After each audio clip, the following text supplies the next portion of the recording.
will start off the meeting. I'm Ann Petiti. I'm a Network of Care Manager from Beacon Health Options, and I am the facilitator of this meeting. The Network of Care has been meeting for about 3 years now, or over that, in this region, so it's very exciting. So here in Region 6, our Network of Care, and there's a Network of Care in each DCF region here in Connecticut, so there's 6 of them. And it is made up of behavioral health providers, family champions, educators, juvenile justice providers, members of the faith-based communities, state partners, and other community partners. And our mission here, and it's on the top of the agenda, is we are a community of families and professionals serving the needs of children and young adults. We strive to connect people to individualized resources, services, and information.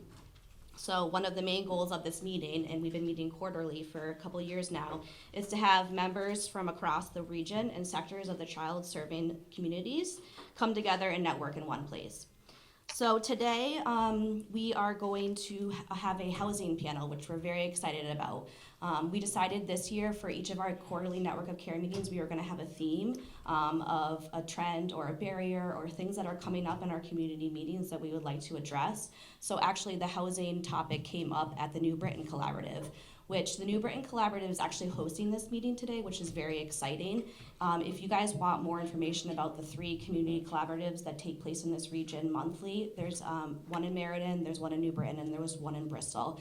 We do have a handout up front where you signed in on the New Britain Collaborative if you're interested in attending it.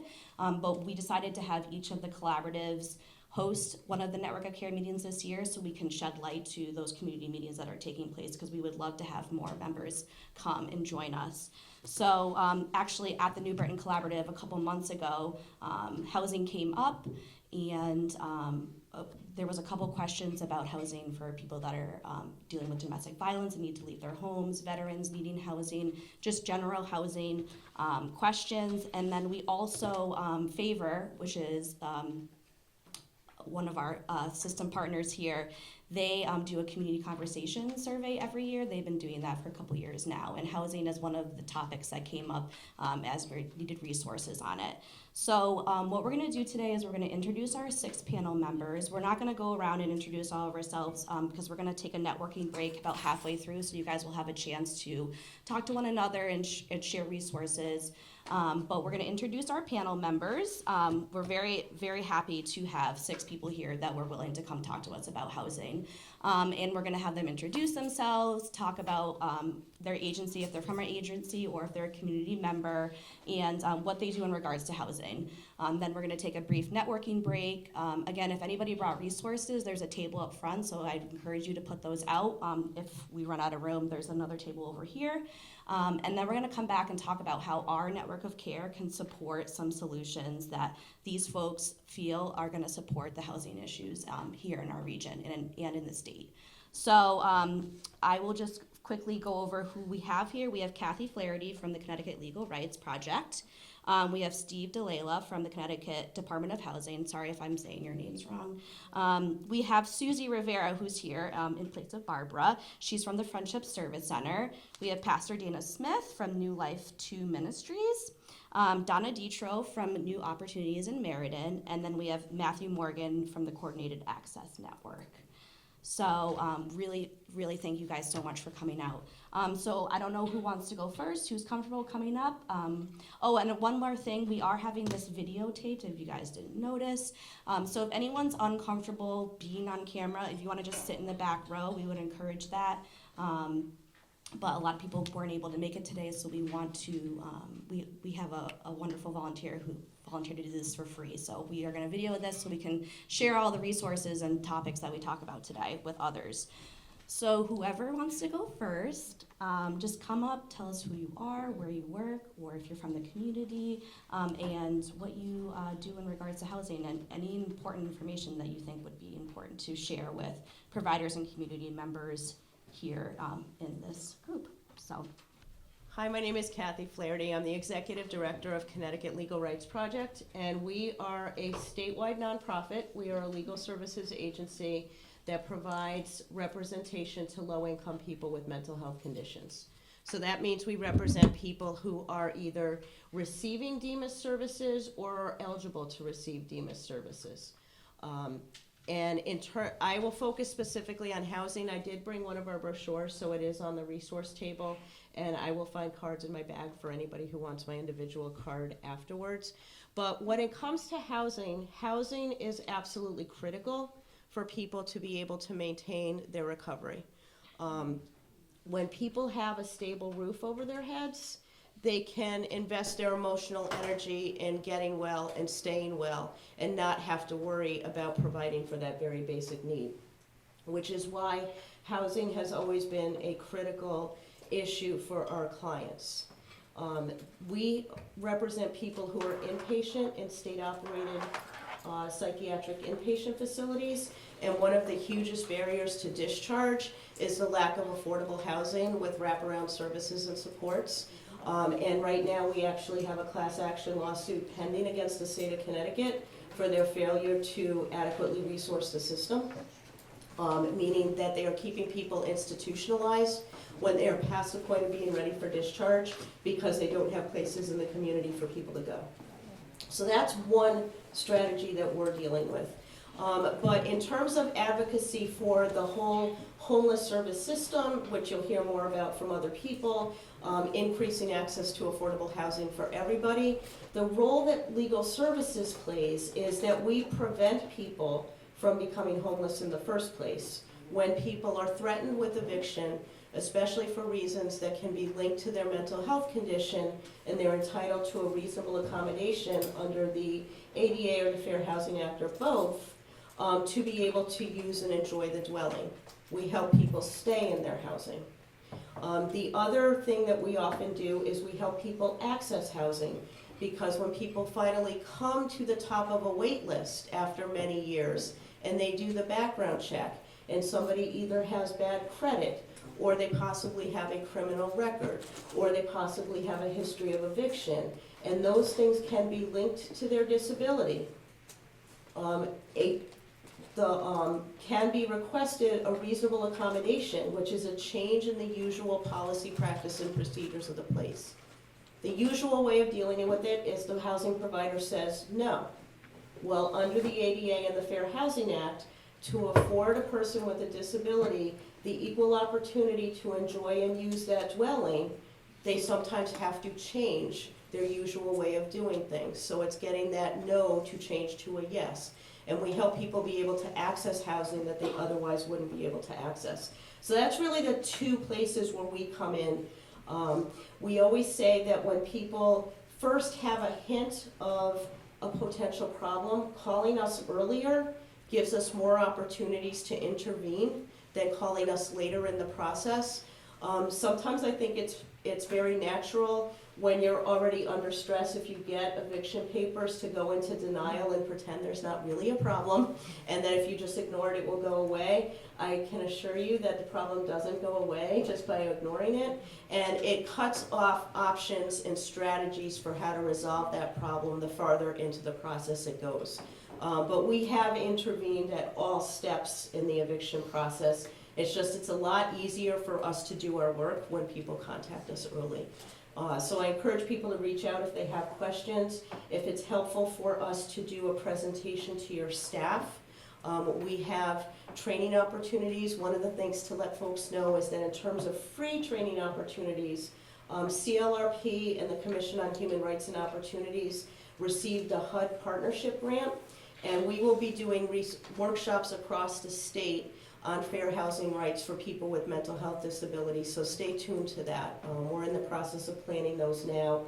We're going to do them in one of each of the 5 DMIS regions, so I guess Network of Care is the DCF regions, but DMIS has 5 regions. So we will be doing those around the state, so stay tuned, and I'll make sure I get the information to Ann so she can share it. Good morning. My name is Pastor Dana Smith.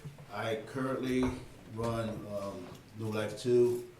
It's a men's recovery home, Christian men recovery home. We have 10 beds. We're currently looking for another house because we have a waiting list. What's this, October? We have a waiting list all the way to January.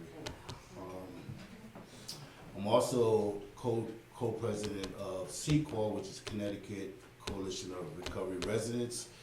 We're on the DMIS website. We are authorized to certify and inspect recovery homes. we found the need because me, myself, I have 19 years, going on 20 years of recovery by the grace of God. And as Kathy stated, the most important thing in recovery is a roof, a nice, safe roof over your head, where you don't have to have the fear of where you're gonna sleep tonight, or you don't have to sell your body to find a place for tonight, or things like that. So you can focus on your recovery, you can focus on, get reunified with your family and things of that nature. We've been operating now for 4 years.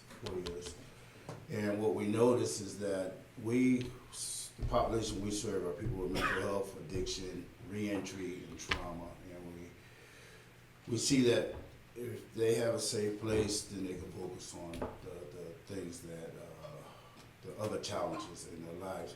But what gets us is that because we are New Life, we're faith-based, a lot of agencies don't want to reach out to the faith-based community unless you want us to volunteer for something.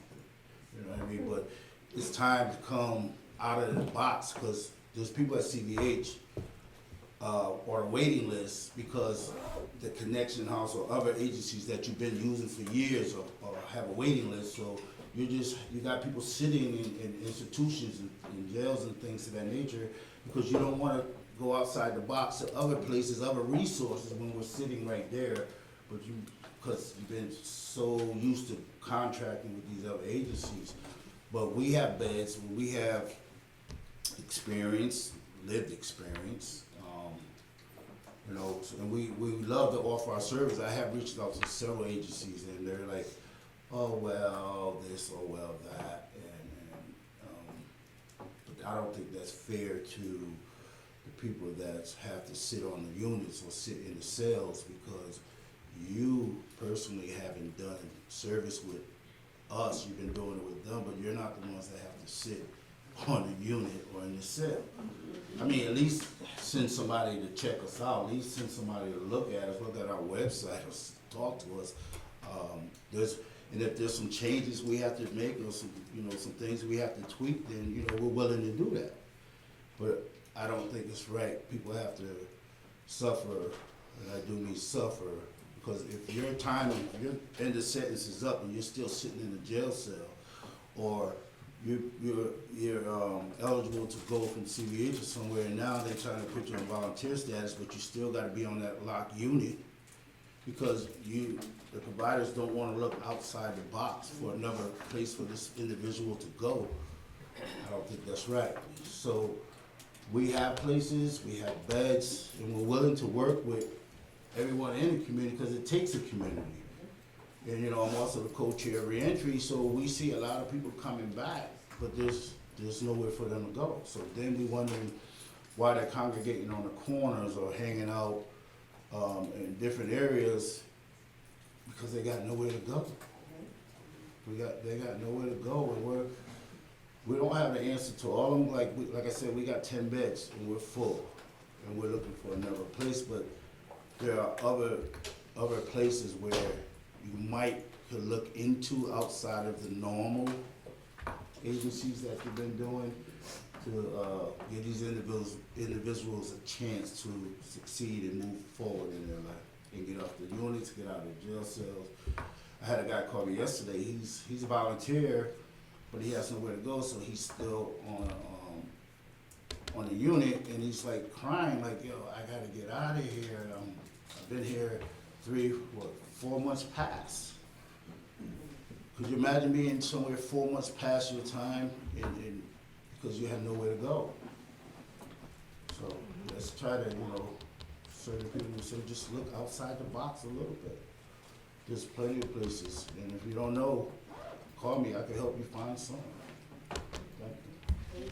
Good morning, everybody. My name's Matt Morgan. I'm the executive director at Journey Home, and Journey Home helps to coordinate the coordinated access network for Greater New Britain area, as well as for Greater Hartford area in the state. And the coordinated access network is basically the homeless service system. It's all of the different emergency shelters, the rapid rehousing, supportive housing programs, the programs that prioritize the homeless population for the programs. It doesn't include all housing programs. It doesn't include like housing authorities or some of the affordable housing programs or the HUD and multifamily properties, those.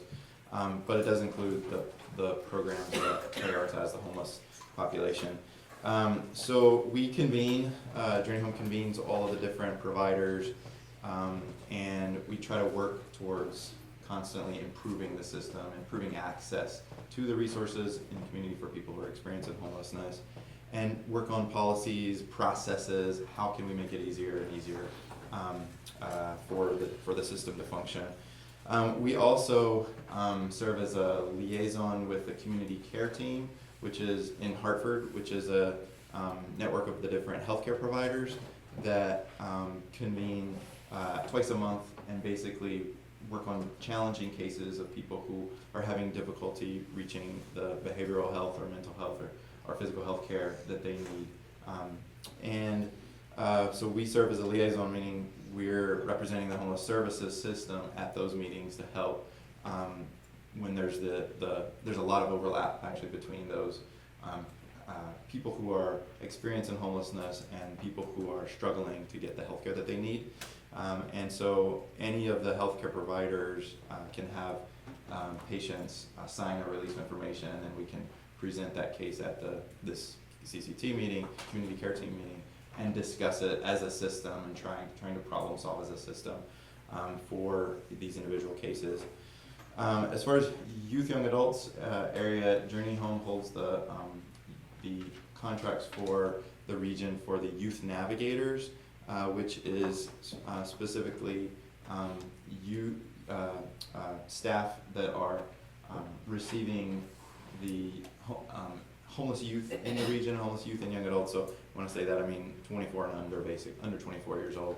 And when anyone in crisis calls 211, they happen to be in that category of under 24 years old, 211 schedules an appointment with the youth navigators to basically have staff that are dedicated to help youth through the system, which can be complex and challenging if it's their first time, accessing services. And then one thing that we've relatively new that we are doing is working on, we just started a couple months ago, is serving providing housing search services for victims of domestic violence who have also become homeless.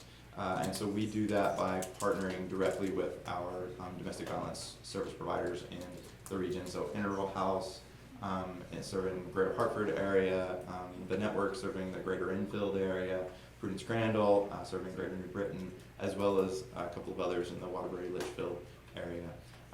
And again, the way to access those services are through those domestic violence partner agencies. For all of the kinds of things that Journey Home does, the first step in the process is calling 211.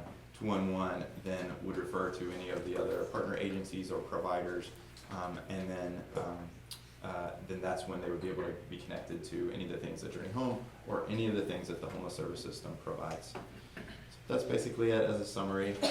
And our biggest challenge, I'll say, is the same one that you have identified already, and that's just the huge gap in housing programs. We need many, many more housing resources to be able to sufficiently serve people who are seeking. And I think we're going to talk about it later, but for us, we will receive, 211 receives about 400 calls a week, and we only have about 7 openings a week in the housing programs that exist. So a huge gap. We need your support and help with advocacy to gain more resources for housing.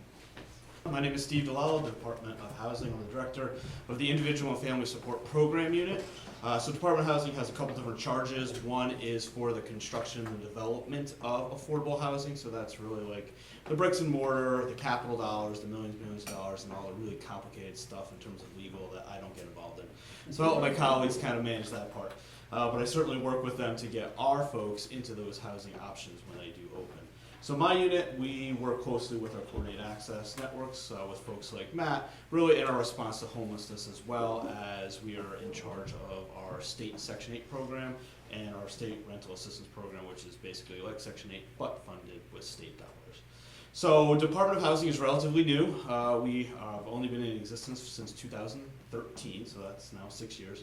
Our agency was formed by taking housing programs that were scattered around a bunch of different other state agencies, whether that was Department of Economic and Community Development, Department of Social Services, Office of Policy Management, DCF, Department of Mental Health and Addiction Services. And we kind of wanted to put it all under one roof because I think we all know that housing is one of the most important factors in terms of social determinants in order to help folks, like Kathy has stated before, have that stable living in order to be able to build off to get the necessary care that they need, whether it's mental health treatment, substance abuse treatment, or just physical health, or just being sure that you're stable in housing. So when the department was created, we really wanted to take a fresh look at all of the housing programs that were under our jurisdiction now, and really reevaluate them to determine how effective and efficient they were. So one of the things we noticed was a lot of these programs had not been competitively bid for over 30 years. So that was sort of our first step, was really to try to, go what the pastor said over here is, we've been giving funding to all these providers for years and years and years, and we never really looked at, outcomes and how to improve those programs. So what we wanted to do was really to rebid everything that we had under our jurisdiction. So the first thing we started was with the shelters. We wanted to rebid the shelters to ensure that they were meeting our needs. We wanted to ensure that they were accessible to everybody, that they weren't putting any undue restrictions on individuals. So we really look at a low barrier approach to shelters, so that anybody who needs an emergency place to stay can come in and they're not kind of put out. Then based on that, we really wanted to build off our coordinated access networks, which Matt kind of represented here with Hartford and New Britain. And really the important part of coordinated access is it really was flipping the script on how we provide services to the vulnerable population, specifically the homeless population. In the past, homelessness was to be solved by the individual experiencing it. So if you can imagine, it is very difficult to keep all of that under your control if you don't know where you're going to sleep one night. If you have to stand up and wait in line for a shelter, that may disallow you going from another shelter, or if you don't get into that one, you have to go to the one down the street or in a different town to try to stand up and line up. That doesn't really seem to be too efficient. In addition, if you wanted to apply for a housing program, you had to apply for each individual housing program individually. And that could mean, even within one agency that may have 6 different housing programs, you'd have to apply 6 different times. So if you don't have your own place to live and you're trying to search for a place, imagine trying to keep A, your belongings together, B, lining up, and then C, all the different programs that you've applied for and all the different phone numbers and all the different people you have to call. So coordinated access really flips the script. It puts the onus on solving a person's homelessness or housing instability by putting it on the community instead. So now we have one single point of entry. Everybody calls 211, and if we're unable to resolve their housing difficulty there or their housing crisis there, then we set up an appointment with the local coordinated access network, who does a more in-depth conversation, more in-depth screening to really try to get at the roots of why there is housing instability going on. If the coordinated access network is not able to resolve the housing instability at that point, then we look for a placement for shelter. Then the next part is we don't really want to get too involved in helping them find a housing resource immediately, because what we found out is our folks are actually pretty resilient. They actually are able to figure out their own housing on their own. So we give these individuals the ability to do that for the first couple of weeks, because we don't want to get in the way of individuals being able to resolve their own crisis, because that, as Matt said, we're already overburdened as it is. So if we really want to take on the other 50% of folks who are actually able to self-resolve, our situation might be even more dire and more bleak. However, if it becomes apparent that households have pretty significant barriers and not able to resolve their own housing instability within a few weeks, then that's when we're really starting to get involved, and we do more intensive evaluation to really see what are the barriers, how many barriers there are, and how best to use our resource. Because likewise in the past, it was folks who probably had the most ability to apply for these resources were they able to get them. So if you had less barriers, you applied and you were able to advocate for yourself, and then you were able to get on all these different wait lists, and you were the ones who were able to maintain that in your notes or within your head and be able to apply. And that really left a situation where those folks who really had multiple barriers were left underserved because they could not do that. So now by doing the coordinated access, we're really looking at the most vulnerable folks and actually placing them into the most service-rich housing resources. So now not only are we serving the most vulnerable, but we're also being more effective and efficient with our use of state resources. Because for us at the state, it really does not make a lot of sense to be paying a really expensive intervention to somebody who does not have a lot of barriers. So now we are really streamlining the whole entire process, so those who are the most vulnerable get the highest service, which is permanent supportive housing, which is a rental subsidy with case management for as long as you need it. We also have other programs which are rapid rehousing, which is shorter term rental assistance for those folks with less barriers to try to get them back in the community. And then even to the point where we are now building out something called homeless diversion, which is really trying to work with the folks as they present at the front door to see if there are any other options besides entering into a shelter or needing any kind of rental assistance. Because we also know that if we're going to really have success on the far end with those folks with significant barriers, we really need to prevent people from entering into the system, because by preventing that, we're preventing trauma, we're preventing other negative aspects, which can ultimately lead to somebody becoming more vulnerable. So it is a process. We are learning a lot along the way. We still have a ton of work to do. I think it is obviously noted that the supply greatly of folks who are in need of our services far is more than what we have and be able to serve those folks. So we do need to figure out that mismatch, like Matt said. But we are working on some different innovative types of programs. We now do have a better sense of who our most vulnerable are, but we also know that there are other systems of care that often struggle to find housing resources. So we are creating pilots with our departments of correction to really look at those folks that are, when they exit, they have nowhere to go. What can we do? We've been able to do data matches between Department of Correction and our homeless system to identify those folks that bounce back and forth. So they really don't have a stable place to live, and maybe part of the reason why they're going from shelter to DOC to shelter to DOC is they need an affordable place. So we have a small little pilot program that works on those frequent users, and the results are pretty incredible. Our recidivism rate is only about 15% as opposed to 50% for the general population. So you can see the impact of housing can have. We're also doing a match with our Medicaid system to really identify those high-cost Medicaid users, because we believe that providing a safe and stable place to live will ultimately bring down Medicaid costs, at least from the emergency system. So we believe that there will no longer be as many emergency room visits, there will not be as many inpatient hospitalizations, whether it's physical health or psychiatric, because people are getting the health care that they need on the front lines. We have noted a little bit, the cost may not go down as much as we thought, because we're actually connecting people to primary care, and we're getting folks onto pharmacy, which actually increases because they're actually getting the medicines that they need to be able to live more healthy and more independently in the community. So even if we reutilize a small cost savings, or even if it's cost neutral, it's movement in the right direction, because we are putting people in the places where they can live independently in the community, which is all of our goal, and be as successful as possible. So we're going to continue to build out those programs. Obviously, we love community support to help talk with your folks to give us more resources so we can help more people. But I think that's part of later in the day. And I will turn it over from there. I am Susie Rivera from the Friendship Service Center here in Britain, right down the hill basically. And we're a provider with a continuum of services that are focused on homelessness. So basically that would mean that we have a soup kitchen because food is related. We also have an emergency needs program that provides pennies to the community to try to prevent someone from coming in. But then beyond that, we have an outreach program where someone is out in the woods or in the streets to try to build a relationship to invite people in, so to speak. And then also provide them assistance to navigate that 211 system, because that sounds very simple, but if you don't have a phone or if you don't have power, then we try to navigate that system with them. Predominantly, that's funded by the Department of Mental Health, so predominantly the people who are a part of that are people with mental health issues. And it is men, women, and children, so there are people who are living outside or in their car or in difficult situations that outreach is done to try to get them inside.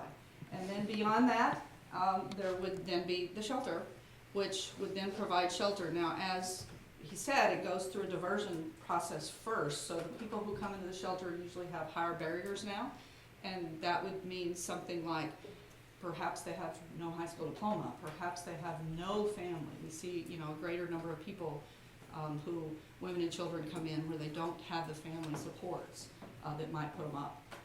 Or perhaps, other than the domestic violence, maybe they have no education, multiple children.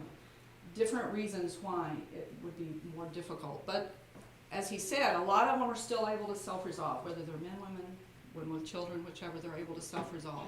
Those that are not, then we begin to seek some of these other possibilities in the community, or we have a transitional living program. It's now for youth under 25, 18 to 25. And as we have gotten to know, when you work more and more with youth, you work more and more with newborns. And so last summer we even had a baby shower for 5 babies, for 5 mommies to be. So that is a growing, again, a growing new population to address of having newborns in a shelter. And then we try, if they have a disability, we also have either programs in the community, or we have supportive housing programs, either scattered site, which means they live wherever, so that's like Section 8 with case management, or we now have, 10 years ago, we got into building buildings. And so we have 3 buildings, 2 on Arch Street, 1 on North Street, where they are for people with disabilities. Men, women, and children with a disability. So it could be a child with a disability now where the parent lives with them, or the adult has a disability. But in any case, so that continuum, trying to match them is a partnership with the various agencies in the Coordinated Access Network. And then this, which also means as it comes, that there's a growing need of the people, because as he said, the people who are able to self-resolve find their way to their own solutions, whereas in the past maybe we were just throwing solutions at them. Now it's an issue of trying to do a better triage, starting with the diversion, starting with 211 and going forward. So triaging that to where the right solution, but then sometimes that means that the permanent supportive housing that's matched with them for people who have disabilities ends up, is that even the right match, or do they need something that's even a higher level of care? And so and there's not a lot that's a higher level of care. But there's all kinds of solutions along the way, so that the rapid exit, the rapid rehousing, getting them out quickly, just paying a security deposit, that's sometimes all they need. Sometimes they even need less, but often they need that greater care for perhaps forever. But the goal is that they would that supportive housing, it would be more in a short term. By short term, I don't mean 3 months. I mean, 3 to 10 years. But in any case, so that continuum of services and the changing needs of the community, trying to be flexible with that.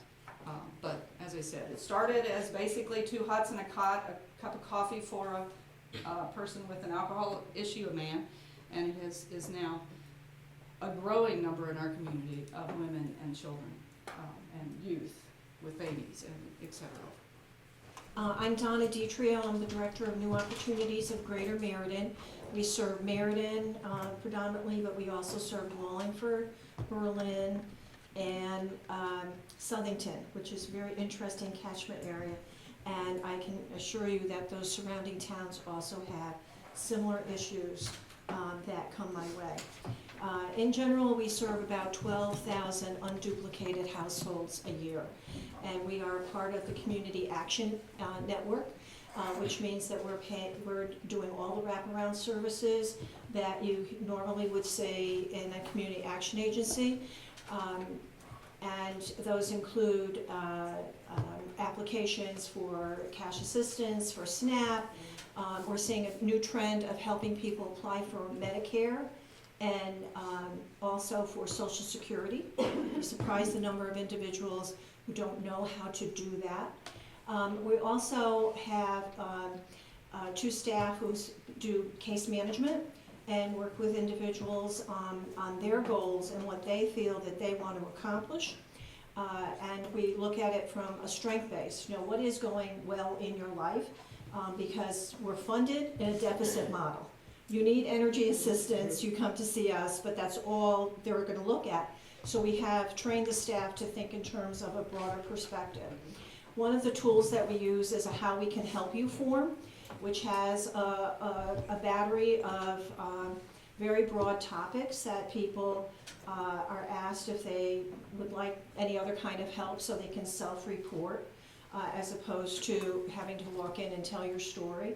And then I have two staff who, if the person doesn't want to wait, we will call them. And it's really a screening, but it's also the beginning of a relationship to have people come in. In terms of housing, we're in a very unique situation because we can pick up individuals who are having housing issues by virtue, for example, of the pantry. It's that gentleman or woman who comes in for the pantry and they're not coming once a month, they're coming every week. But they're coming every week, but they're only taking a small amount of groceries because they're living in the motel. And then it's, by the way, do you have a can opener? And then so now we like collect can openers because we know people are gonna need can openers, or we're trying to, we just moved, so we had to downsize a little bit, but we had a supply of like microwavable dishes and things like that. And then we use that as our entree to get them in to talk about what's going on in terms of their income and housing. We also are seeing individuals who couch surf. And how we find out about the couch surfers and that they are looking for housing is they come in and they self-report that they came for groceries last week when they had a place to live, but now they've been evicted. And by the way, I'm bartering the groceries so I can stay at that apartment. And so we say, fine, that's good, but that's our entree to get them back in and talk to them about what else can we do in order to help you have a healthy interdependence and be a little bit more self-reliant on what your situation is. What's real interesting is these are the folks that we see who need housing are not the folks that go to 211. If they are the individuals who qualify for 211 screening and then a CAN further screening, then we tell them about it and we ask them, you know, would you like to call 211 now? Here's a phone. We'll even guide them through, you know, how to wait online and not get frustrated until they can get connected. The folks that are coming our way are individuals who are on the verge of being evicted. They need a little bit of rent money to stay in that apartment. And then we have the group that comes to us that they need 2 months security deposit and 1 month rent. And they have 1 month rent, 1 month security deposit. They never say I have 2 months security deposit. It's always 1 and 1, and they need that other help. And so trying to work with those households to move them into that apartment can be tricky. We have a good relationship with a lot of the landlords that started, quite frankly, when the Department of Housing had the security deposit program and eviction prevention program. We've been able to maintain those relationships so that we are able to negotiate with some landlords on a payment plan, like they can pay their $600 monthly rent, and then they tack on, you know, the other $50 a month so that they don't get evicted and they're paying on the arrearage. We're finding that is successful because most often they are good tenants and the landlord doesn't want to deal with an eviction and the legal costs and then having to repair that apartment. Another trend we're seeing is we're seeing men who come in, are working, and now have custody of their children. And they know they need to have a stable place for their children. And they are working, they just suddenly got the custody. And they come in, you know, really panicking that I need a place, I need an apartment, and they're working, so we know they're working, so they know can pay the next month's rent. One of the big challenges as we, through our How We Can Help You form, we saw about 200 households that were looking for housing assistance. However, when we asked them, okay, if we help you with your housing, how will you pay November's rent? Because it's October now. We say, well, how are you going to pay November's rent? and they upfront say, I don't know, I don't have it. So then we have to go back and we use that as the hook to have them come in and talk to us about their job skills. We actually have the American Job Center coming in now doing workshops on site, building a resume and interviewing, and that's become very popular. And it's not like they're not going to the American Job Center because everybody knows that I don't have a job, right? But you come to us and, well, you could be there for energy assistance, because right now we'll see 6,000 households and everybody knows that's where you're going. So that's not as a stigma. So how do we do this? Sometimes we're not sure ourselves, because we don't have a lot of money. We get money from FEMA. We have a small grant of about $15,000 from FEMA. And I never realized that I could get this kind of money, because I thought FEMA, there's a hurricane, there's a flood, FEMA, tornado, FEMA. But they do actually have some money that is filtered through the United Way. And we had another $12,000 from the city of Meriden, from the community development block grant. And then we've been partnering with agencies. So we've done things like, I can pay $500, NAGAM, or New Opportunities can Upgrade American, pay $500, and then another agency says, I can pay $5, and then we're looking for $7, and then we kind of figure out, and then we have to talk to the landlord and say, look, we can help this household, but you need to understand you're getting 3 checks. In the beginning they're like, 3 checks? Wait, are they gonna bounce?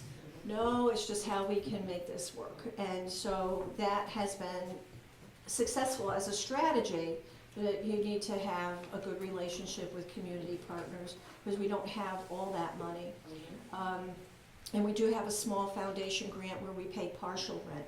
So we're finding that individuals are coming in, usually seniors, where they paid their prescriptions, or they didn't know about the transportation and they're taking a cab back and forth to Yale, and so they got behind in their rent.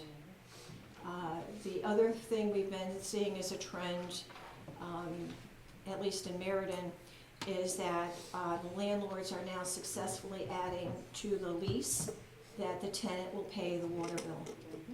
And so we've had people come in our way with eviction notices, not understanding that they were getting evicted because they didn't pay the monthly water bill. They thought they were paying their rent. And so we've been trying to work with those landlords to be a little bit more upfront when they have people sign the lease. In essence, we probably served a little more than 100 people, keeping them housed one way or the other, probably $35,000. So it doesn't sound like a lot of money, but we're able to do quite a bit. And we do that because of the community partners. We're starting to see more referrals from employers who know, that started last year, where they knew person X worked for them and had no place to live. And sometimes they made arrangements for them to stay somewhere on the premise or nearby. And then they usually call United Way, and then United Way calls me, and then we get the employee in, and we've been able to house them successfully. So that's a good community relationship with some employers, because it also says that we take what we're doing very seriously. I don't have a big staff. I have 5 full-time staff, including myself, and about 9 seasonal energy folks. But that core staff is really committed to making sure that if a household comes in, that we're gonna provide all the services they need, and not just say, I'm sorry, we can't help you, go to XYZ agency. I'm gonna allow people to ask questions, because we did just hear a lot of information. So if anybody has any questions that they'd like to ask the panelists, we can do that for a little bit before we break. And so, I have a couple of questions, but they all tie into the same thing. I work as a family advocate. I came to favor CTF originally from Boston, was down south. I've only been here for 2 years. But I've been able to navigate the system and network and sit on several boards, and I see a lot of different things. One of the biggest things, like the pastor said, is the reentry, whether it be from, a residential institution for mental health, or whether it be from the juvenile justice system as a person that ages out of DCF, or an adult who has been in jail and incarcerated and trying to get back into the system. And then also, there's a lot of discrimination against these people, and the landlords are using the criminal background, the credit, and also the mere fact that they can't live with a family member. A lot of people pay market rent, and you cannot have anybody live with you unless that person is screened and eligible to be deemed by the landlord to be somebody that lives with them, which I think is ridiculous. I'm saying if you pay market rent, it shouldn't matter who lives there because you're paying market rent, it's not a subsidy. My biggest thing is that you have single dads, like you said, and you also have single mothers who may or may not be, disabled or have mental illnesses, but their kids do. And so they're not on any public assistance program. They work, but they get the proverbial phone calls every day about their kids, and they can't lose their job, or they lose their job as a result of it. So there's a lot of people who have, whether primary disabilities or secondary through their kids, who aren't being serviced and who don't have subsidized apartments, who don't have access to subsidies, and are constantly being evicted. And even with women with domestic violence, the court's not helping them. I helped a parent go through the domestic violence process. Her kids were kidnapped. The guy spent a year in jail. The witness protection program told her to pack a suitcase and be able to be on the run anytime she wants to. She did call 211. We did talk to Prudence Crandall. They weren't helpful. So what I'm trying to find out is there anything that can be done at the top to make funds available for these instances, whether it be reentry, single dads, and moms with disabilities, or moms who have kids with disabilities. They seem to be the most people who are in need of these services, because the landlords are taking advantage of people. You shouldn't have to pay 2 months deposit for an apartment and first month's rent. Deposit goes to damages. And so the landlords are using this double deposit for creditworthiness when actually it really is for damages. So, I'm like listening to you guys, it seems like you guys hear a lot of this, but how do we get this done? Because it just seems like all the Section 8s are like not available. So people really don't have access to Section 8 here. And it's just really horrible how people are homeless or parents are homeless as a result of taking care of their kids who have disabilities, single dads, like you mentioned. So landlords are taking advantage of it. Even like here in Brooklyn, you have to pay a double deposit to move into a unit that's old. It's not even renovated, it's not even upgraded. So they do that to make the person creditworthy. And then a person who moves into a 2 or 3 bedroom apartment can't allow somebody like the mom or the single dad to live with them unless they prove them to be deemed worthy to live there. And to me, that's just like really discriminating. Yeah, so I think a lot of that is actually legislatively mandated. I know in the past legislative session there were some bills out there that really address some of those issues, whether it was clean slate, where you can't ask some of those questions on your rental assistant or on your rental application. Also some work with the criminal justice system to kind of remove some of those barriers, or at least look-back periods. So in terms of actually getting into housing, that is at a legislative level, so I would recommend that you speak with your local representative. Sure. I know Representative McGee in Hartford is one of the co-chairs of the Housing Committee, and that was kind of his baby. So he's certainly well aware of it. I don't know what the plan is. Obviously, it didn't pass this past session. I don't know what the plan is for this session, because they're going to come back with the same type of bill, modify it a little bit. I don't know. In terms of some of the reentry work, yeah, I think we are trying to be aware of it, but once again, it comes down to the fact of the supply and the demand.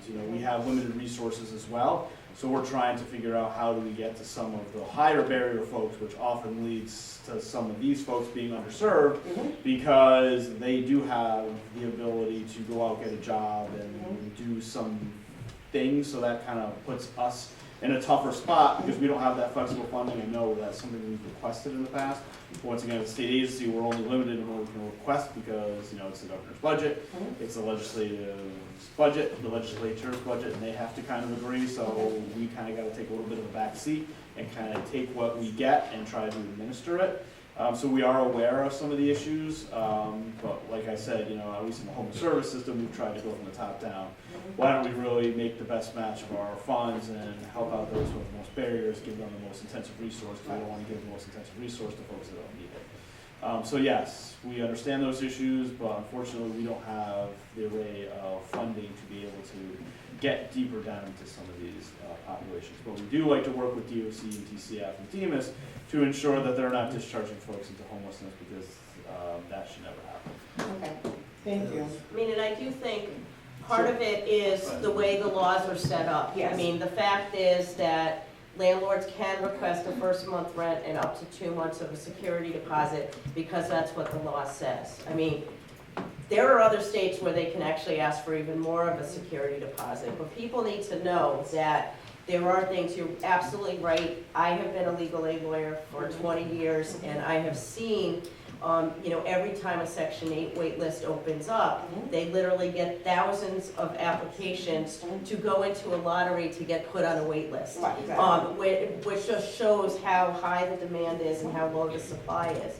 But knowing, for what I've seen too, is that people aren't aware of some of the legal protections that they have. That doesn't necessarily guarantee if the supply isn't there, then that's what has to be remedied. And I think we need some huge systems change on lots of different levels.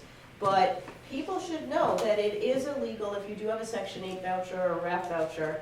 It's against the law for a landlord to refuse to take that in Connecticut. We have source of income discrimination. Every once in a while when I do a presentation, I do see heads nodding here, but every once in a while I see people's eyes bug out because they didn't realize that that's against the law. For any reason, like even with the criminal? It's source of, if they cannot, among the protected categories, and this was one of the clean slate proposals that was out there, was adding that having a criminal record to be a protected class when you're searching for housing. But source of income is a category, you cannot discriminate based on that. So if somebody's income is from Social Security, but it's enough income to afford the apartment, the landlord can't say, well, I want your income to be from employment as opposed from a lawful source of income. So what about the 3 times a monthly rent? Unfortunately, because the way the law is, if you're 60, is it 62? If you're 62 or older, the landlord can only ask for a 1 month security deposit plus the first month's rent. But a security deposit can be 2 months, which means it's first month's rent and 2 months worth of security deposit. Sometimes you hear it first, last, and 1 month security.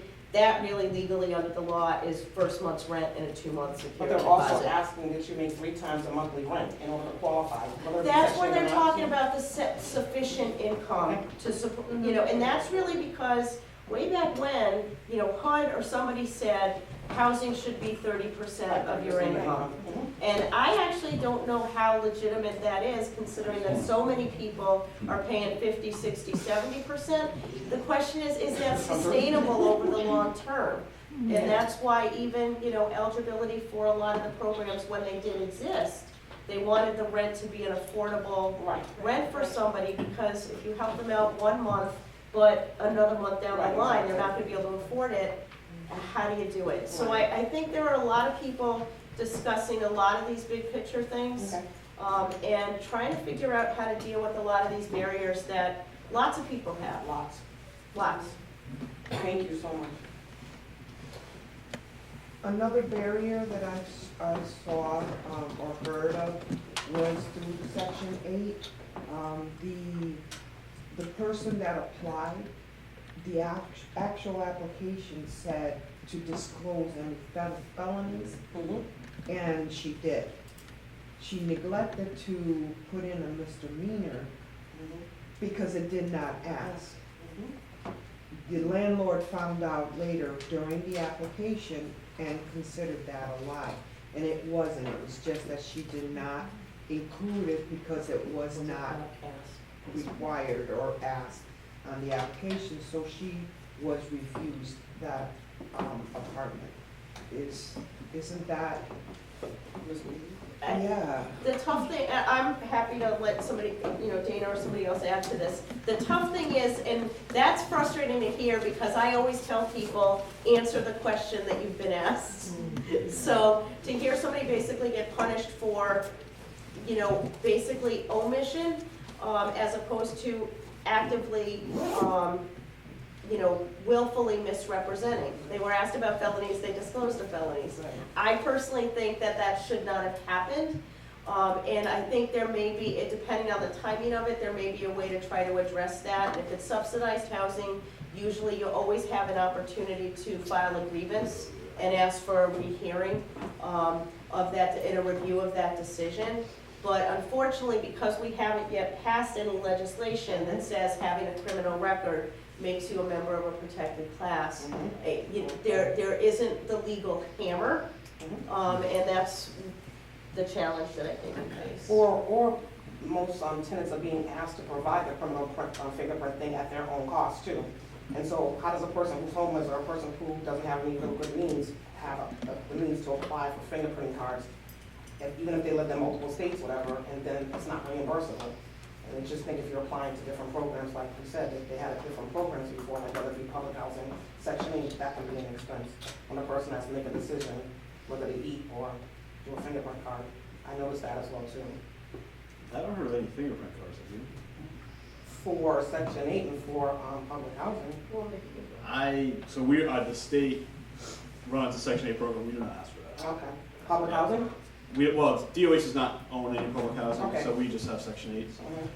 But I haven't heard of that, I don't know if my colleagues have heard of that, I don't know if that's, I've literally never heard of that Okay. in the state. So I'd be interested to know what housing authority is. Okay.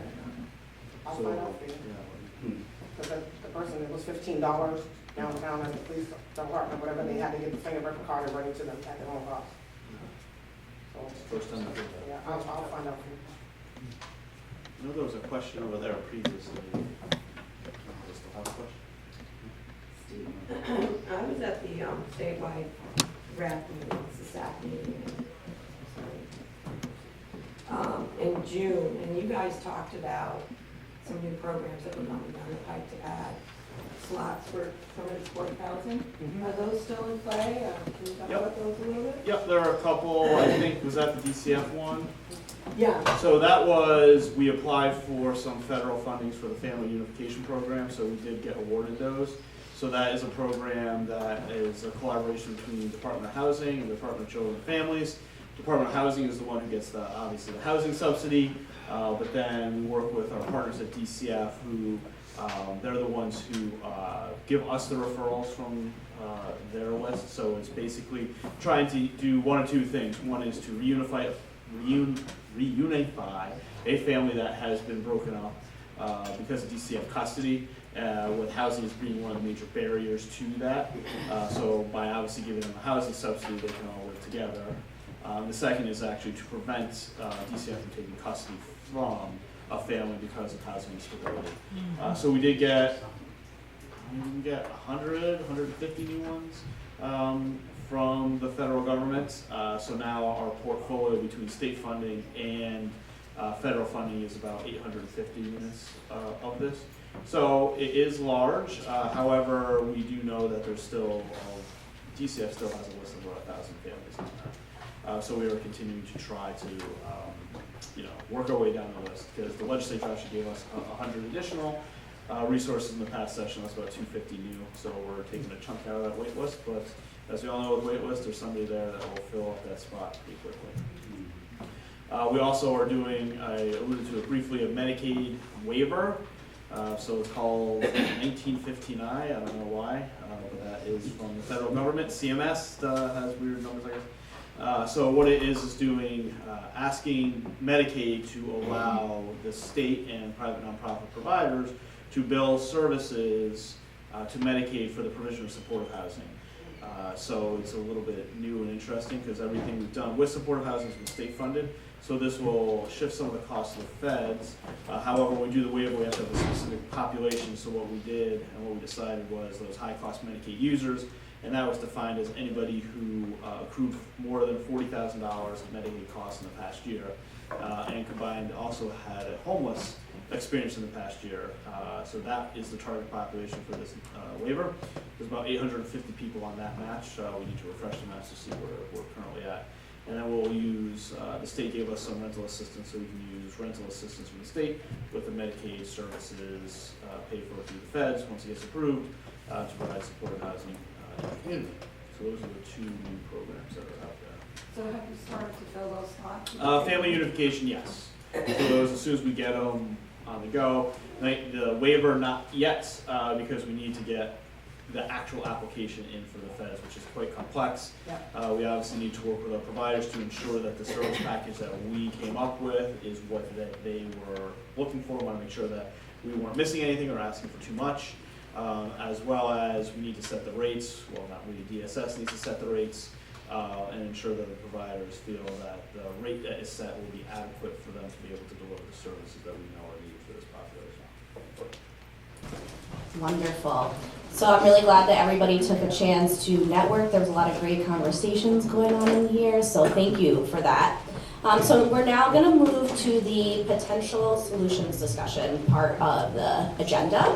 And what we're going to do is we are going to ask the panel members what potential solutions they can offer, and then how can our network of care work with you guys to achieve them. And if you guys don't have the answer to that or don't have anything to say to that, we did hear a lot this morning about what services that the members that you're working with would need, and there's a wealth of service providers here in this room. So if there's a specific service that you're coming across, behavioral health or other type of service that you really are seeing trend in this region, I would ask you to present that to the group and see if it's anybody in this room that can offer some resources, and we can share with one another. So we will turn it over to you guys if you have any potential solutions or any ideas on how our network of care can support the housing issues that we've discussed. And if not,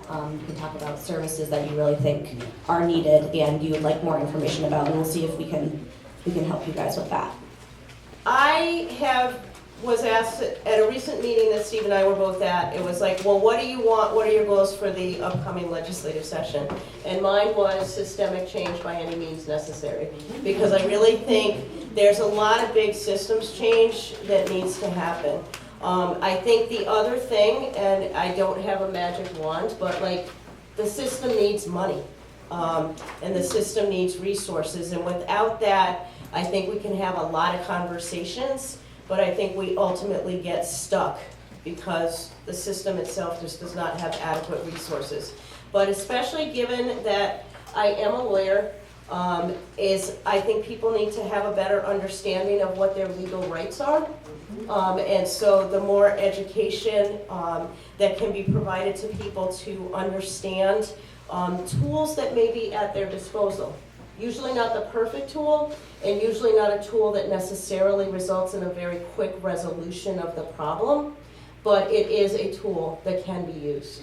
And I think changing some of the laws, I think if you do start dismantling some of the barriers to people getting housing, whether it is restricting the kind of questions that potential landlords can ask, or putting time limits on how far back in somebody's history you go, and making sure that people have access to the supports in terms of looking for housing, because not everybody can do it on their own. I think one of the things that's been great in terms of the redesign of the system is allowing people to use their strengths to resolve their situation on their own as much as possible. But for some people with some disabilities, that is just simply not possible, and they are going to need those services and support, so making sure that those are available to people. And frankly, I just think, as I get older, I move more and more towards abolition of some of these systems that really present more barriers to people than they really do provide solutions. And I think we need some really significant systems change. So I think the first and most important thing is, if housing is an issue, we need more housing. That doesn't necessarily only mean rental assistance, because at some point, if you keep giving us rental assistance funds, which is great, we won't have any place to put people. because it's just not, the stock is old, we don't have enough stock. So that being said, we need to create affordable housing across the state of Connecticut. We need to have investment in affordable housing. The previous administration put in over $1 billion to build affordable housing across the state, so we need to have that continued. We also need our suburban communities to step up and actually do something instead of saying it's not a problem. Our urban areas always complain that people are coming from the suburbs, and they're correct. It may not be as many people as they believe, but if we don't have affordable housing in every single one of our communities, we are only going to have more segregation in the state. More segregation leads to more poverty, which leads to more trauma, which leads to more of this, which leads to more of that, which leads to a bunch of problems that we need to sit here and resolve. So if all of our communities stepped up and actually hit what they're required to do and have 10% of their housing stock be affordable, we'd be in a whole heck of a lot better spot. So I'll leave you guys for that to help us, because I can't do it. That's a lot of pushing, both on legislative and on your local communities. Obviously, more funding would be great. This economic situation may not allow it, even though the economy seems to be doing good, but we don't have, there's other structural things with the budget that we need to be taken care of. So even though we're bringing in more revenue, we don't have it because of fixed costs are going up. So if we can't get new money, what I would like you guys to let us know is what doesn't work. One thing that we did at DOH is we have transitional housing program. Does it work with its outcomes? Yes, but it's really expensive. So the Rapid Housing Program had the same exact outcomes as transitional housing. So the outcomes are exactly the same. They're pretty good, not perfect, but pretty good. But Rapid Housing is 4 times cheaper. So we're able to serve 4 times more people. So what are other things out there? I know I have my ideas, I'm not gonna say them. But for you guys out there, what are programs that, yeah, they're okay, but if we try something else, we can help more people and get the same results? That's a lot harder to do because providers do get comfortable, like the pastor said, doing what they're doing.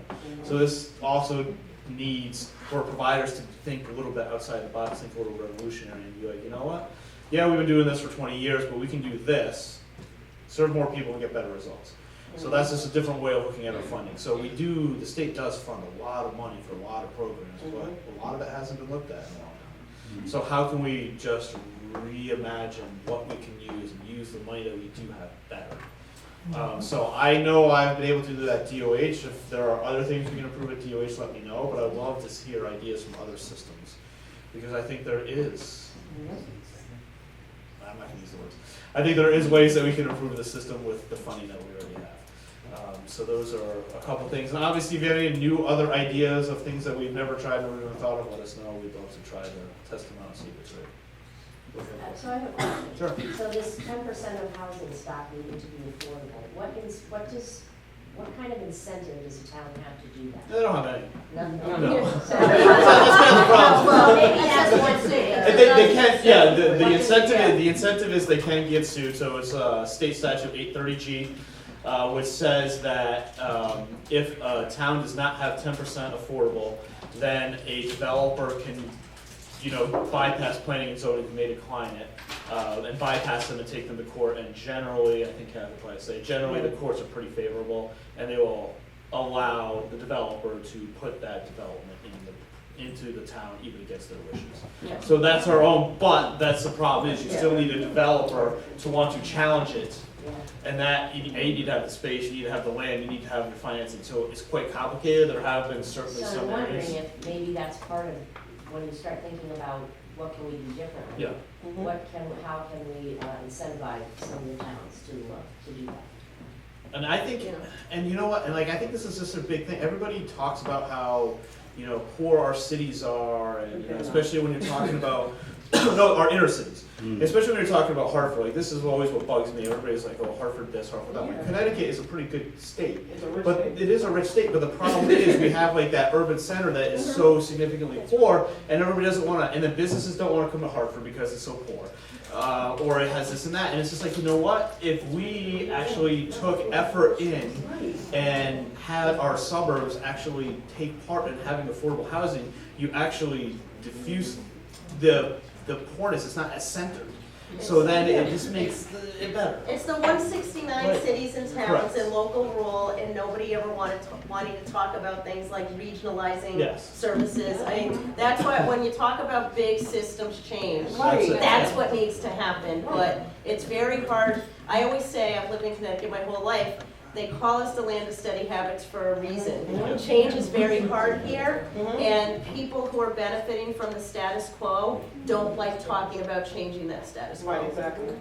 And I'm from Boston, and I'm from Roxbury, and Roxbury had the worst reputation. Nobody wanted to come to Roxbury, now it's booming, regentrification. So Hartford's nothing in comparison to Roxbury, so Right. I just It think can it's happen. just a bunch of hogwash, people are I just agree. saying that, and I everybody's a agree. rich man. I'm just shocked at how people went around saying there's no money, and I'm looking at the money, and I just feel like the money's being dispersed to all different agencies, nobody's working together, Yeah. everybody's spending their wheels. Yeah, when I'm talking about money, it's just literally state dollars. It's That's what I'm not. talking about. It's not. Yeah, that's what I'm talking about. I mean, like, it's his money. Yeah. Yeah, so the money's there, but it's just like only certain agencies get the money, and those agencies are fighting for the recognition Yeah. when they're spinning their wheels doing the same thing that the other agencies are doing. So I was gonna propose that like the new opportunities, the HRAs, whatever, that are in the community, fund them.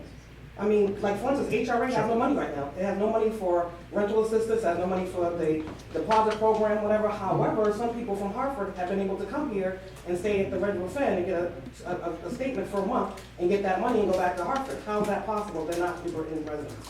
So you fund the grassroots, agencies so that you can get the pastor to get his re-entry program done.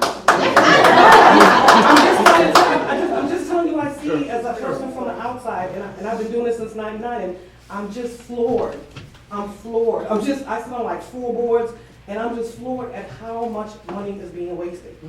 That's what I'm talking about too. How do we make it better? And so you have to fund the grassroots agencies that are in the community with the people so that they can help the people because they're face to face with them instead of the agency pulling off our annual conference and everybody meet and greet and then they go back to their suburban community and they don't relate to people in Hartford, they don't relate to people in New Britain because of the stigmas. Like they think New Britain is the ghetto.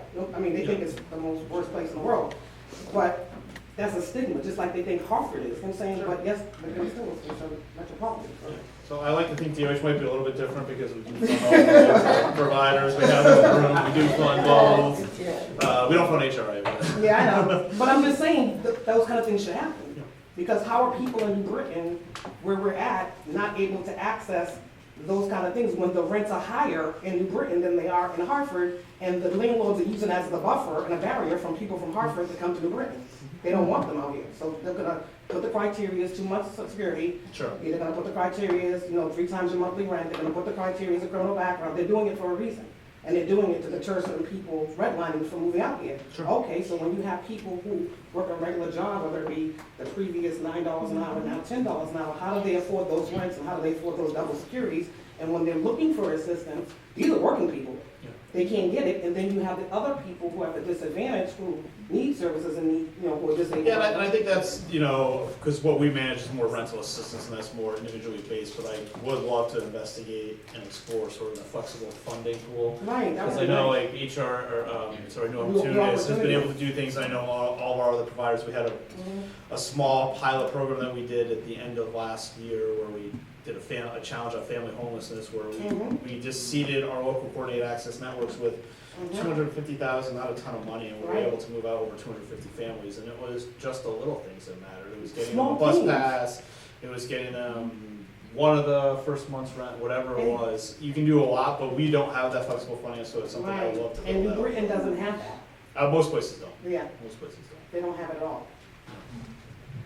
I wanted Does anybody else want to to speak? mention, there is the development on Bank Street in Britain, that big development behind CMHA. Yes. It's got 20 units, it's mixed housing, but Yes, it's it got is. 20 units that are designated for low income. Right, but So the there wait is list a is 2 few, years. I mean, there are a few developers Right. who are doing it, but we need more of that kind Right. of system change. Yeah. And the suburbs stepping up Yeah. to comply with that 10%. Do you have a sense of what percent the housing stock is where we're at compared to? In terms of affordability? Yeah. Yeah, it's on the DOH webpage, I think, somewhere it exists. I have seen it where it breaks down each community. But overall, are we like 3%, 2%? Oh, that I don't know. I mean, because when you look at like Hartford, New Britain, they're like, well, Hartford's even worse than New Britain. Hartford's probably like 50-60% are affordable. New Britain's probably like 30-40. But then you get into the small suburban towns like, Andover's probably 1%. So I always try to find those suburban communities that are actually trying to do it between 5 and 10. So those are the ones like, okay, we can maybe help out. And then the ones that are at less than 5, what the, you know what? So I'll suggest a couple of ideas. Number one is advocacy. So can I just see who in here does not work for a state agency? Awesome. So then I want to see every single one of you fighting with us for more housing resources, because that's the number one thing that we need, is more housing assistance across the board, from affordable housing development, from supportive housing, the intensive services that go with that, to just the flexible assistance that Donna talked about. Our agencies are capable of serving many, many, many people with few dollars. For those the people that really just need, a couple of months of rent or a security deposit to get back on their feet. We don't have what we need. We have almost nothing. The agency, several agencies have like these tiny little pools that they can help like maybe 10 people in a whole year, but 1,000 people need it. So we really need to bring some of these interventions to scale, and that's going to take advocacy. I don't buy that we can't do it here. We're one of the richest states in this country. If anywhere in the country can do it, it's Connecticut. We are small, we can communicate, we can travel across the state, we can figure out who's doing the best job in the state, go see how they're doing it, replicate it in the rest of the state. We in Connecticut have the potential, I believe, to do it, but we have to demand it. We need to, I'm tired of this soft advocacy. We're like, please, Mr. Governor, can you please give us $10 more? No, I want millions more dollars, millions more to do what we need to do to permanently end homelessness, because I believe we can do it. And out of everywhere in the country, I feel like Connecticut is primed. We have more supportive housing than almost any other state, as a percentage of the population. And we can do it here because we're small and we are one of the richest states. So I want your advocacy when we need it. We usually advocate through the Reaching Home campaign, so look for that. I don't know who to communicate with here to get the information out to you all, but we will make sure. Okay, we'll make sure to do that, to send it to you. But it doesn't have to be through the Reaching Home campaign. That's a broad campaign that we've agreed upon. Statewide is like, these are the top priorities, but if you can do this in your own community, lobby your own legislators. Like they were elected by you, so you can take them out of power just like as easily as you put them in power. So that's number one. Sorry, I just got a couple more things. So I think we need more mental health and behavioral health services in people's homes. So there's some programs, small programs that make that available, but we need to bring it to scale so that especially people who are struggling. The thing I see all the time is people go inpatient and they go, into a detox or emergency room, and then they're discharged in a few days, and then it just happens again and again. And why is it? They're not following up on their care. They're not coming to those appointments. This population struggles to meet appointments. And so we need to bring those appointments to them in their homes. I don't know how to do it. I'm not an expert in mental health. That is not my strength, but I definitely want to see that. Just a second. And then I want to see improved discharge planning from institutions, from DOC to the medical healthcare institutions, so that way before somebody gets discharged and put out, they're working with the CAN and with friends and family to solve the coming crisis. So to prevent it from happening, if possible. Again, that takes resources sometimes to make those solutions happen. But we should not, in this day and age, with the technology we have, with the data matches we're doing, we should not see these great silos between what's happening in DOC, what's happening in the CAN, what's happening in healthcare. We need to bust those barriers down and problem solve together. All right, sorry, I've talked enough. It's a perfect segue. So my name is Heather Lassell. I'm a clinical director of a small private practice, and these are two of my clinicians that work with me. So we provide outpatient level in-home care, mental health care. We started, so Connecticut Kids Matter, focused on kids. We were going into homes and very quickly had moms and dads and grandmas and foster parents saying, I need mental health counseling too, but I need to cook dinner, but I need to pay the bills, but I don't have gas in my car. So we've expanded. I think our oldest client is 90, our youngest is 18 months. And we see everybody in between. And one of the most important things, I think, is the second step. So helping to advocate with the client. So if we need to help to empower them to call 211, for housing assistance, yes, that's step one. The next call needs to be to their state rep. The next call needs to be a face to a story. So all of us are very educated in this room. We know day to day, we see the people, we see the families, we see the struggle. When we go and advocate, that's step one, and we all should be there up at the legislative office building. But I think step two is giving those stories and those voices to the state reps. Because when you make that call to the state reps, admin or whoever's getting it, and you have a mom that you're supporting being able to say, I can't afford diapers, I can't afford, I want a job, I want to be able to care for my children, but there's X, Y, and Z barriers. You now have created a person, a constituent that is going to potentially vote for that representative. And so the more calls that we have to these offices and we're able to support that happening, the more that there creates stories, faces, names, and public awareness that's beyond, I think, who's in this room. Because we all agree that we see the problem the same way. And so that's the way we evolve. So we are based out of Cheshire, my clinical practice, but we cover New Britain, I think as north as West Hartford, as south as Danbury, Ridgefield, New Britain, New Haven, Bridgeport, Newington. So, and everywhere kind of in between Meriden, Waterbury, and Torrington. And continue to grow very, very quickly because the need is great, as you spoke, and being able to provide that outpatient level care. You don't need acute symptom, you just need somebody to come to you and eliminate the barrier. Awesome. Can I just ask, what's the funding stream that funds your We're program? Medicaid. Medicaid. Husky, Okay, so awesome. they have Husky Medicaid insurance. So there's a model right here that we need to expand. Yes, I love yes. it. Thanks.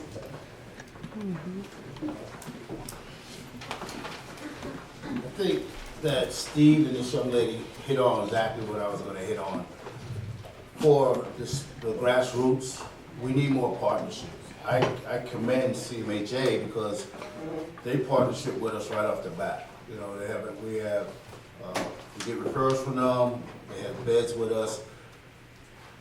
We're there after 9 to 5. We're there from 8 in the morning to 12 at night. We're there when the phone rings when nobody picks us up. You know what I'm saying? So it'd benefit, it behooves because it benefit the organizations and things to partnership with the grassroots because we're the ones out there on the ground. We're the ones that know the community. We're the ones that know the people. So I don't understand why it's so hard to get, partnerships with so-called grassroots unless it's volunteer. But you guys are getting grant money and you want us to volunteer, I don't think that's fair. I really don't think that's fair because we're right there in the trenches with you, but when you go home, we're still in the trenches. And I'm not saying you guys are not doing your work, I'm just saying we're putting in overtime. We're not getting paid for it. So I think it'd be best if the people, the agencies in the community start partnership more with the grassroots. Steve talked about 250,000. We could do a lot with 250,000. A lot. I was listening to what Donna was saying, how they serve all these people. They don't even get that much money. But by the grace of God, they stretch it, they make it work. How much? 300,000. Wow. And look at all the people they serve and the lives they touch. Could you imagine giving us $250,000? Because at our homes, at the recovery houses that we serve, the guys come in with little to no skills, but by the time they leave, they know how to make their bed, they know how to go shopping, they know how to budget their monies, They know how to function as a group, because they go shopping as a group, they cook as a group. Because when we was using, we were loners, you know? We stayed isolated to ourselves, because, I don't know, we were selfish, we didn't want to share nothing like this. But we're all meant to be together, to be a part of something. And we help bring that to the table. So if we all partnership more, we could do more. You know, we could do a lot more together. You guys are there, and we're the soldiers on the ground. You guys, I don't understand that. Steve, that 250,000? That was statewide, I know it's statewide, and we're part of the state. But I'm just saying, if we all could get together, we could do a lot more. We could do a lot more instead of these little silos and come on, what is it? Come out, think outside the box. Come out of the comfort zone. If you've been dealing with the connection and they got beds, but they got a 6 months waiting list, try somewhere else. Try somewhere else you haven't thought of. Because you go home at night, that person's still on that unit. They're still in that cell. So just do your research on it. If you don't know about the place, we got a website. Look up the nonprofits, look up the grassroots, see what you heard about them, and then give them a call. It's only fair to the individuals that we serve. Think outside the box. Thank you. Question over here? I have it's really a general question, is last summer I did some consulting work with young folks between the ages of 18 and say 27 that are re-entering after being incarcerated. And one of their biggest concerns was, I don't have any place to live. I can't go home to my family because they've gotten rid of me. I can't go to a homeless shelter because I'm not old enough. So where am I supposed to go and what am I supposed to do? So whatever work I was doing, you know, I had to temper because of, they were so concerned about where they were gonna go home to that night. So I guess my question to everybody is, what are we doing to address this? Because if we've got kids who have, and young folks who have made mistakes, they've done their time, so to speak, and now they're trying to move on with their lives, but they don't live anywhere, we're just gonna perpetuate the whole system and continue to grow. So to everybody, what are we doing to help these kids that have paid the price for their mistake and they're trying to get their lives together, but they don't have any place to live? That's a good question. Well, I know for New Life, we're out there every day with them. If you go right down the hill to downtown New Britain, they're right there. And everybody thinks there's gangs. They're not gangs. They just feel safe together. You know what I mean? And so the reason they're together, so this young lady don't have to go sleep with a man to sleep in his house. You know what I mean? Or this young dude don't have to sell himself, or they don't want to sell drugs, even though they smoke weed. They don't want to be a part of a gang to sell drugs in order to get money to do something. So they come together and they share their little resources that they have. And you know, my concern is these kids are really trying to turn their lives around. And I hear all the services being offered to quote-unquote families and folks with kids and all of this kind of thing. But what about these young people who are on their own, basically? We at New Life, we have 3 individuals in our house. Our house is directly for men. When I mean men, like 18 and older, to help them or assist them in becoming who they want to become. Not who we want them to become, but help them get off the streets. Help them get an education if that's what they want, a trade if that's what they want. And sometimes they don't want none of the above. They don't want none of the above. They just want a nice place to lay their head and help with the voices and the decisions. You know what I mean? And I applaud what your organization is doing. I'm talking more globally because there's this huge population out there that is struggling.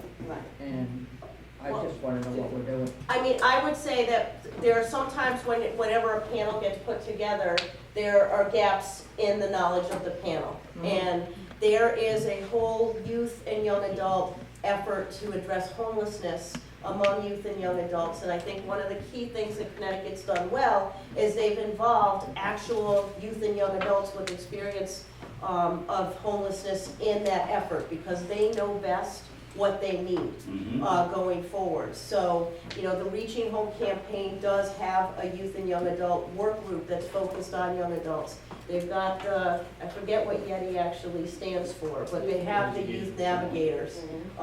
That is not we serve the entire population 18 and up, but we've actually noticed, at least at Connecticut Legal Rights Project, our client population lately has trended older.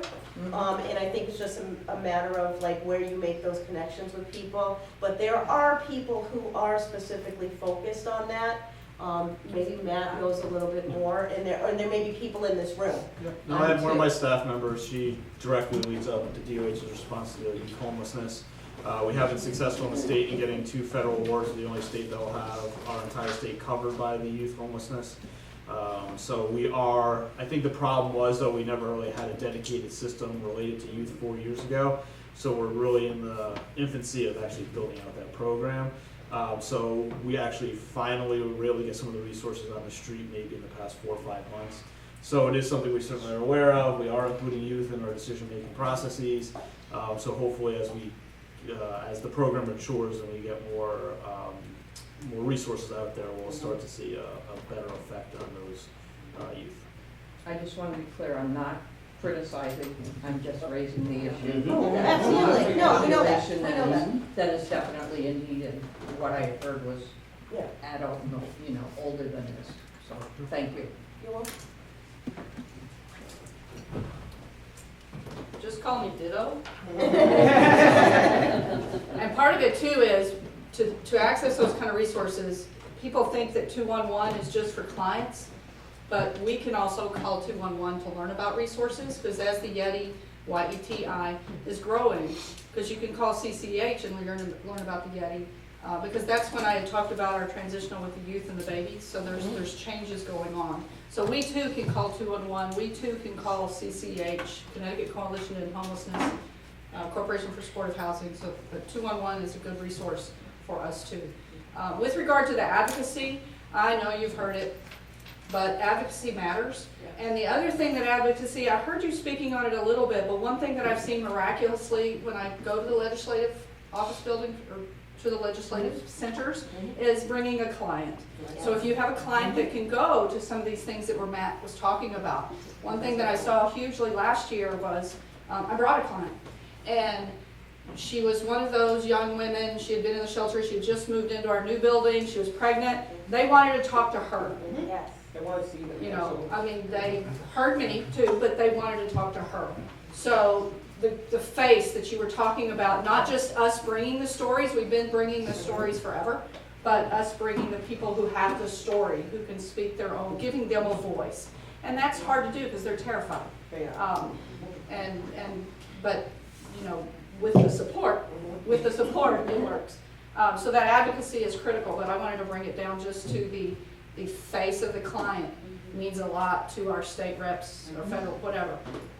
And then the mental health that we heard about is critical, and one thing that I would like to see happen is that people not be so easily discharged from mental health services, because we talked about earlier how it's very hard. The more fragile population has a hard time making those appointments. So not just coming to the appointments, but let's stop discharging. And I completely understand that you don't get paid for Medicare if they don't show up. But if we can quit having them discharged, because then you've got all this case management, additional time trying to reconnect them, and then you have, so so in that partnership, as we partner together, if we can find a way to not have so much discharge. I can speak to that a little bit. I mean, we try to work with our clients around discharge, and we give them lots of opportunity to come back. And we have a couple of programs that are relevant here. We have the COPE program, which is outreach that we have that goes into the streets and works with homeless shelters like Friendship and Prudence Crandall. Actually provides clinical counseling, if you will, services that are to people that are homeless or transitioning to housing or in the shelters. So that's one resource. The other thing is our ACT program, which is Assertive Community Treatment, which is very intense work with individuals with chronic mental health issues, is underfunded in terms of its waiting list. There are 20 to 30 people on its waiting list any given time. And it's very intensive support in the home where we're doing clinical work, we're doing case management, we're monitoring meds, we watch people take their meds. It's very important to stay on meds to be able to continue to stay in their homes, right? So we have those resources. We also have supportive housing. We have 60 slots, but they're always filled. So maybe we get 1 or 2 people leaving during the course of the year. It's scatter site, so it's all over New Britain and Bristol. But we do have that program, and the program that Steve talked about, the Medicaid waiver, we're all waiting to see and trying to shape what that's going to look like, because that's going to allow agencies like ours to do more supportive work in the homes, hopefully. Hopefully, It's that's the designed- goal. That's That's what we want them to do. So, we're not on the panel, but I wanted to, share that with all of you. I'm from CMHA, Community Mental Health Affiliates. My name's Marie. I also chair the local RAC, DCF RAC. So, anybody, I can leave my card on the table if anybody wants to call me and get additional information about what we offer. So I wanted to put it out there. Maybe you have 60 sites now, all over? Is that what you're doing, full? They're always full. It's an independent apartment, Right, I so know. 60 people. Oh, yeah, I know. Mhm. Yeah, Okay. I just want to know the number. yeah. Well, statewide, we have over 2,500. Yeah, Wow. yeah, but this Medicaid waiver, hopefully if it gets designed appropriately, and, I mean, you can have supportive services, but you still need those slots, right? Yeah. So all the supportive services in the world aren't gonna help if you don't have the housing stock, so that's like pieces of an important puzzle that are interconnected, right? So, let's recognize the need to advocate and bring the faces of the clients to our legislators. Let that happen. So can I I'm ask, actually really glad that you mentioned not discharging people from services, because I just want to remind all the providers in the room that outpatient facilities are covered by the Patient's Bill of Rights, which means that if you want to discharge somebody from services, you have to give them a written notice of discharge, and you have to do appropriate discharge after planning.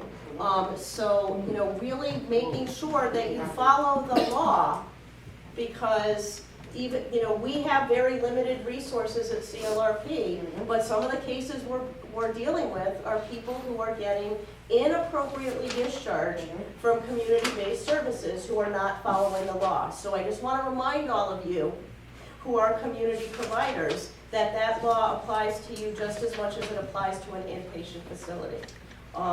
And that's why I say when more people understand what their legal rights are, they have tools to address that.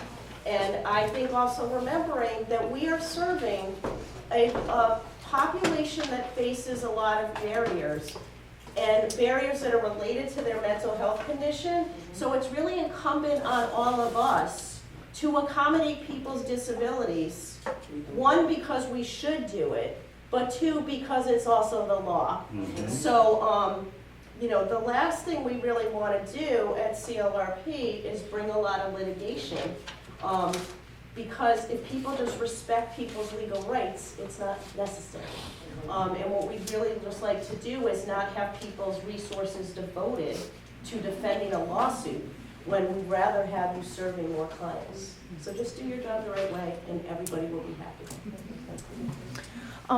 I have a question regarding housing in general. I always hear, the prices are going up, the market as far as the rent and things like that. What drives the market? It seems like it's this ambiguous term that has no clear definition, and if it's the landlord, right, then can there be like caps put to the increments of how, like, I live in a building right now that, initially, like 3 years ago, the apartments were going for $650. Now they're going for $725. What happened? Where's the market? What is it? It seems like it's this like foggy, ambiguous, just, we don't know. Who decided what, when, where, what size apartment, what the cost should be? So I'm just kind of putting it out there. Do you guys know? Supply and demand. Right. In market is all about supply and demand, but there are some towns that have fair rent commissions. So if a landlord wants to raise the rent in some of Connecticut's 169 cities and towns, there are fair rent commissions where people can challenge the rent increase that the landlord is asking for. But the vast majority of them don't have fair rent commissions.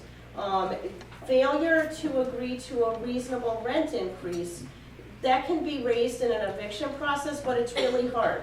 You know, and then your housing court becomes a fair rent commission while you're defending an eviction. But unfortunately, you know, the law is that, you know, we don't have statewide rent control in Connecticut.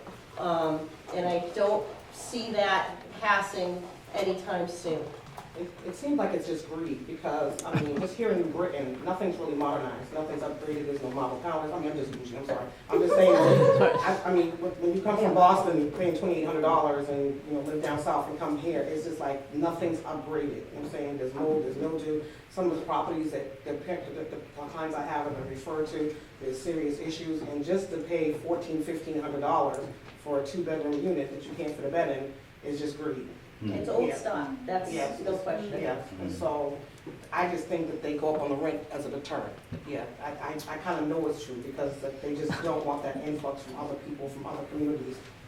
You know, they just raise the rent and they have the high criteria to block that, but the property's definitely not worth it. There is also a lot of investment from outside the state. Right, a lot of it goes That makes a out. huge difference, Right. coming from an entirely different state and an entirely different world. It wasn't the case, but here, I can say that there's a lot of investment from New York. From New York, but they know And that the gives local a real problem. Yeah, because a lot of the landlords that we talk to for like clients are from New York, but they know the difference. There's a huge difference. I'm not saying they charge more because they're thinking New York, I'm just saying they're more difficult to be controlled locally. Right, exactly. This is what. Right. The third thing that I wanted to touch on was the partnerships that have been discussed. If you are able to partner with these programs or any of the other programs that are Connect, because we talked about how hard it is for clients to get, so the in-home services, well, a lot of these places are in-home. A shelter is a home. A supportive housing program is a home. So if you are able to partner, because we need education, you know, I mean, we have check boxes on our grants, or on our applications, or on our whatever, that if you are able to provide an education resource by coming in, and I understand how hard it is to mobilize people to come into those scary neighborhoods, but if you're able to provide any wherever you are, I mean, we're just dealing with our CAN area, which is basically New Britain, Berlin, Southington, Plainville, and who did I just forget? Bristol, thank you. But, so, you know, you know, they're dealing with a larger TMHAs, but the point is, if you are able to provide resources and you're willing to realize that the first time you come, you may only have 2 people until you build an outcome, because there's a trust issue, a huge trust issue. Why should I bother to come? Or there's a huge, after I haven't had a job for 2 years, why bother to try? Or I have my Social Security, it's enough, or whatever. But whether it is educational resources, job resources, what resource might you have that you're able to mobilize into your place to go and provide, you know, these places might be able to provide you some space. So that, because those are homes. A shelter is a home, a transitional living is a home, a supportive housing is a home. When it's scattered site, it's a little more difficult, but, you know, so those are, what resources do you have to partner boots on the ground? So we talked about advocacy, we talked about let's try to remove the barriers that we're creating ourselves by cutting people off of services. I wasn't just talking about mental health services, but then also boots on the ground. What kind of partnership might you be able to do? And just reach out and begin a conversation. And I do think that creative partnerships are critical, that, you know, that we're beginning to try and do some creative partnerships and hearing the notion of, yeah, we need to pay for some of those, but that's sometimes difficult too. But in any case, so that was, you know, I think all 3 of those tiers are pretty critical. Okay. I have a couple of thoughts. One is, sometimes I'm in the position of talking to federal legislators, and we've worked very hard to raise minimum wage. And so I do this much with more finesse. But I kind of mentioned that, gee, the folks coming into my office who are getting Social Security and they're only getting $7.50 a month, I don't think that's equivalent to the minimum wage. And have you guys thought about this? Now, of course, I get a very blank look, okay, because obviously they haven't thought about it. But that's kind of been my new little conversation piece that I fit in wherever I go. The other thing is that I really believe that things happen in relationships. And in the beginning, we applied for some foundation grants. It was $1,000, $2,000, and we're getting far more than that now. But I also volunteer, or if I don't volunteer, the staff are volunteering. So we volunteer at the road races, the Meriden Night Out, the farmer's market. I just had to do game day at the farmer's market and manage all these kids. And so, then we're sitting next to someone, we're talking to someone. And then I was thinking that in Meriden, we do not get any United Way money. But every 3 months, there's a meeting of all the executive directors who get United Way money, and I'm always included. And we go around the table, and everybody talks about what they're doing and what their challenges are, and I give my little update. And then somebody said, but you don't get any United Way money. But you see, now everybody there knows that. But I also now have partnerships. So when we had people who had no water, I could call United Way. I used my connection through the United Way with the Y to say, I have folks who need to take showers. Because the kids will go to school dirty, and somebody's going to be picking up the phone to call DCF that somebody's negligent. And so we've worked on some of those issues. The volunteering to try to make those relationships, it's not always about me making the relationship with an executive director, but that the staff are making relationships with people that are frontline and doing the work. And I also think that, full disclosure, New Opportunities' main office is in Waterbury, and they do have a whole housing unit that does Freedom Walk and supportive housing and rapid rehousing and rental assistance and whatever. And in Meriden, they also have Shelter Now. And I'm in my little cocoon here, working on housing, but I have to make it work. And the reason why it does work is because we made the commitment to the partnerships. We also understand that there are some folks who will only go to Salvation Army because that's their spiritual alignment. And the same thing with Catholic Charities. And that's okay with us. But then when they're not able to get all of those services, then those two agencies send them to us. And then we broker, like I said before, who can pay what to keep somebody housed. It takes a lot of work to make those partnerships, just make them and then sustain them. But you have to make that commitment. I have 3 supportive housing apartments scattered forever. And we keep trying to work with those individuals to move them out of the supportive housing so we can backfill them. And that's a struggle right now with these folks because they more than qualify for that program. But we do see that there's a benefit for keeping people who have serious medical or mental health issues in that type of environment because it sustains them and keeps them out of the medical merry-go-round going in and out. Hartford Healthcare, I'm not sure how many people know this, but they did start to roll out what was supposed to be called Aunt Bertha, which was a portal out of Texas where you uploaded all of the community information. It's like a quasi 211. And I know that we have been getting referrals for wraparound services for a lot of patients. So the patient signs a release, and then we get an email, and then we contact the person, contact person is there, information is there, and then we in turn, there's a secure network to reply on what happened with that particular, what they call patient, which we call client. And if we wait a week, if we can't get a hold of that person, then we just report back. So Hartford Healthcare, in terms of a medical institution, is starting to really demonstrate the need to be more connected to the community. So if you're in the Hartford Healthcare area, that might be something to look into, how do you access it. And as a provider, I can access it, as well as on the medical side, they access it and then send people to me. So that's a very interesting, for me, a phenomenon right now. So we did add, one of the things I would stress, if you're looking at the community development block grant money, it's funded by HUD. So you have to be in a municipality that gets some type of HUD money.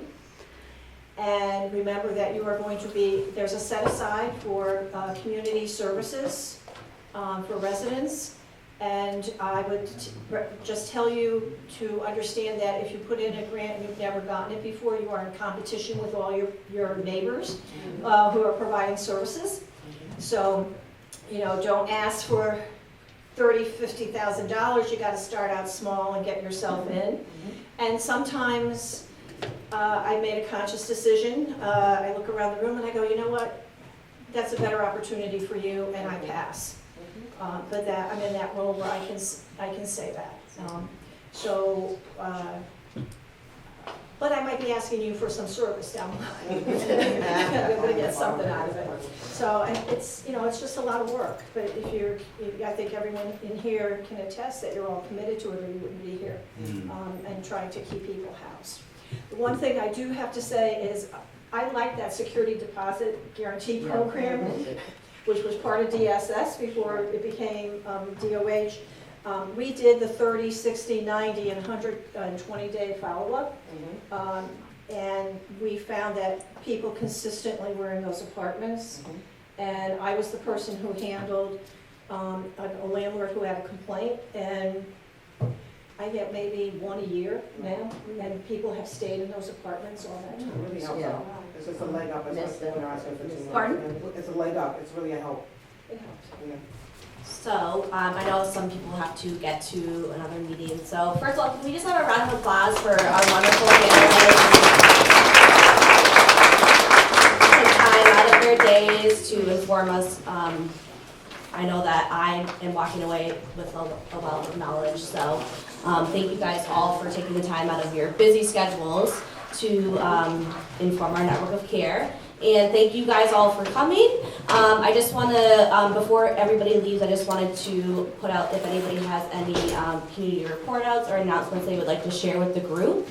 Now would be the time. So if anybody has anything they'd like to share. I'd just like to share real quickly. So for those of you who might not be aware, so this is a newly renovated space, and if you are interested in reserving space here for training or meetings and such, we do have a business card from the person that manages the Nexus Center. So if you are interested in securing this space for an upcoming meeting or something, please feel free to take that information with you. Thank you. Yes, this is a beautiful space.